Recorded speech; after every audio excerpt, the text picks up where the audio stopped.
Hi, I'm Michael Dresser. I'm one of the UK's most unique gay sex and intimacy coaches for men.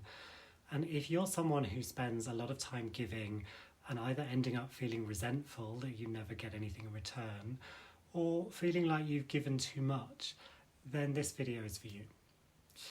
So giving pleasure can be a wonderful part of gay sex and intimacy as long as you're giving a gift full-heartedly.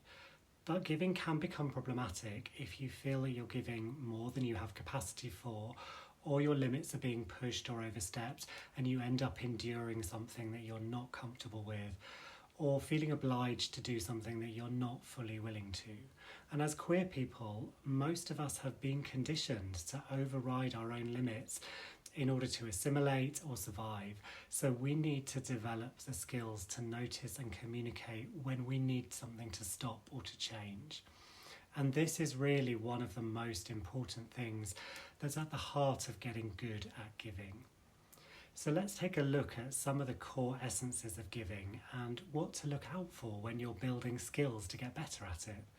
One of the things that's been helpful for me in my journey to getting better at giving more enjoyably is understanding that there are actually two different types of giving.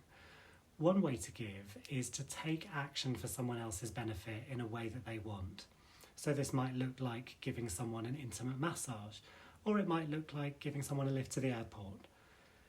The other way you can give is in a non-active way, by allowing another person to have access to you in some way, perhaps to your body or to your time or your attention, in a way that benefits them or that they find enjoyable. And this might look like allowing someone to feel up your body the way they want to, or it might look like spending 10 minutes listening to them offload about their stressful day. And I'll share some tips in a minute for how to get better at each of those types of giving. But first, a few general points to bear in mind about giving. So firstly, the important thing with both active and non-active giving is that you're putting aside your immediate wants, temporarily, not forever, just for a little while. Secondly, it's crucial that what happens is something that you're willing for.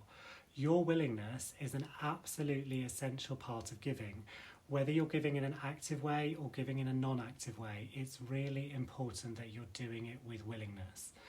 Your willingness might vary in how it looks and feels depending on all sorts of things. You might have heard me talk elsewhere about the scale of willingness. But if you notice that you feel like you're enduring or going along with or putting up with what's happening or feeling resentful or overwhelmed, you're probably no longer truly willingly giving. Thirdly, it's important to realise that pleasure or enjoyment isn't necessarily the indicator of whether you're giving or receiving. I've had experiences where both of us are having incredible amounts of pleasure while I'm giving and he's receiving. And I've had times where he's been having an amazing time receiving and it's been more of a neutral experience for me as the giver. But I've been absolutely willing to keep going. So with that in mind, here are a couple of essential tips for active giving. The real secret to active giving is generosity, to be able to give with a full heart without needing anything in return. And generosity only really becomes possible when you're able to fill somebody else's cup without emptying your own. And to do this, you need to create spaciousness, so make it easy for the other person to ask for what they really want and to change their mind. Set aside what you prefer temporarily, don't try to meet your own needs at the same time. And only do what's been requested, so don't be tempted to add improvements. Sticking to exactly what they asked for will make you more trustworthy, which will help increase their enjoyment. And you need to stay responsible for your limits. The more you honour and speak up for your limits, the more relaxed and generous you can become. And here are a couple of essential tips for non-active giving.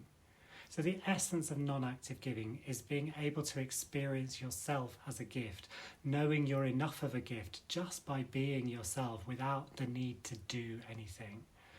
And when you learn how to trust and look after yourself, you can fully sink into the possibilities of giving in this way. And to do this, you need to set aside what you prefer temporarily. Remember, this is for the other person's benefit. But you also need to be really clear about your own limits. Check in with yourself before anything starts and let them know what you're available for and not available for. And remember that you can change your mind if you notice that your limits or capacity have changed once you've started. And the more you honour and speak up for your limits, the more relaxation, joy and freedom you can experience when you give the gift of yourself. And then the more he'll be able to truly enjoy that gift of access that you're giving. And of course, this can all feel a bit high stakes and challenging when you're actually in the bedroom. So like any skill, it's helpful to be able to practice somewhere a little bit more neutral first. And coaching spaces with me offer an opportunity for hands-on learning, for how you can give your partner exactly what they want without any need to overgive or to hold back. So check out my website for more info about this, and like and subscribe below to stay up to date with all my tips and resources.